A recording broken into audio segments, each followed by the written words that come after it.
Quatrième et dernier enseignement sur la mission des laïcs à partir des textes du Concile Vatican II.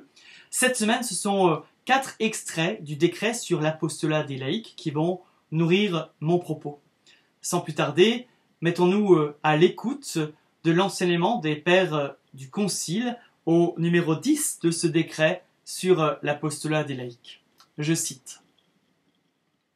Participant à la fonction du Christ prêtre, prophète et roi, les laïcs ont leur part active dans la vie et l'action de l'Église. Dans les communautés ecclésiales, leur action est si nécessaire que sans elle, l'apostolat des pasteurs ne peut, la plupart du temps, obtenir son plein effet. Je répète, dans les communautés ecclésiales, l'action des laïcs est si nécessaire que sans elle, l'apostolat des pasteurs ne peut la plupart du temps obtenir son plein effet. Les pasteurs ont leur fonction dans l'Église, mais ils ne peuvent pas évangéliser sans que les laïcs remplissent aussi leur fonction. Ainsi, poursuit le même numéro 10 du décret sur l'apostolat des laïcs, ainsi les laïcs acheminent vers l'Église des hommes qui en étaient peut-être fort éloignés. Ils collaborent avec ardeur à la diffusion de la parole de Dieu, particulièrement par les catéchismes. Pour celui qui est loin de l'Église, mais proche de nous, nous sommes un signe. Nous avons une mission.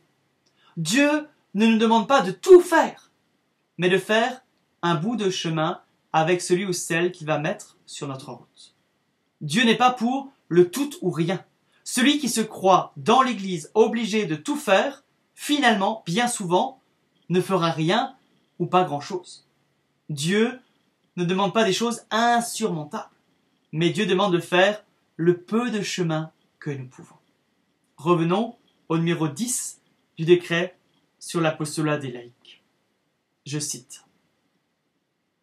La paroisse offre un exemple remarquable d'apostolat communautaire, car elle rassemble dans l'unité tout ce qui se trouve en elle de diversité humaine et elle les insère dans l'universalité de l'Église. Les cellules sont paroissiales. Nos cellules sont des cellules paroissiales d'évangélisation. On ne peut jamais dire qu'on ne sait pas qui évangéliser. Une paroisse, c'est tout le monde. Personne n'est exclu.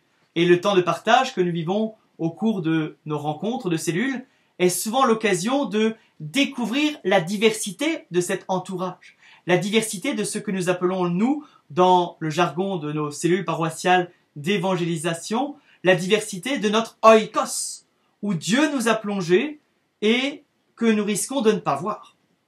Alors je vous invite cette semaine à reprendre la liste des membres de votre oikos, la liste des membres de votre entourage et peut-être de remplir à nouveau cette liste comme au premier jour sans exclure personne, remplir cette liste avec les gens que vous rencontrez, que le Seigneur met sur votre route chaque jour et de revenir la semaine prochaine avec une feuille bien pleine. Et si vous devez faire le tri, faites-le ensemble en cellule paroissiale d'évangélisation. Allons un peu plus loin dans le décret sur l'apostolat des laïcs et nous lisons au numéro 15.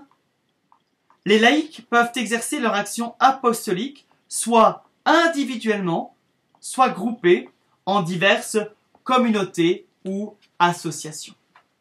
La cellule est précisément la communauté qui va nous aider à évangéliser individuellement et quotidiennement. Article suivant au numéro 16. L'apostolat que chacun doit exercer personnellement et qui découle toujours d'une vie vraiment chrétienne est le principe et la condition de tout apostolat des laïcs, même collectif, et rien ne peut le remplacer. L'apostolat personnel est donc la priorité. Tout apostolat commence par une conversion, une rencontre du Christ et une priorité donnée à l'amour et au service. C'est le domaine de notre vie et de notre apostolat personnel. Mais les cellules sont une aide pour être apôtres à tout moment. Elles sont une façon de structurer et de vivifier l'apostolat personnel par une entraide spirituelle. Nous trouvons ça au numéro 17 du décret sur l'apostolat des laïcs. Les laïcs qui n'exercent qu'un apostolat personnel peuvent se rassembler utilement par petits groupes.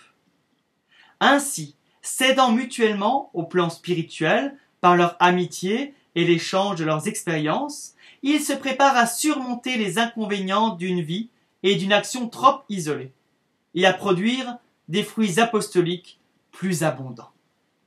On croirait que le Concile Vatican II parle des cellules paroissiales d'évangélisation. En fait, il ne les connaît pas. Mais vous voyez que les cellules ne font que mettre en pratique ce que le Concile voit comme une nécessité de la mission. Pour porter du fruit, on a besoin de la prière commune.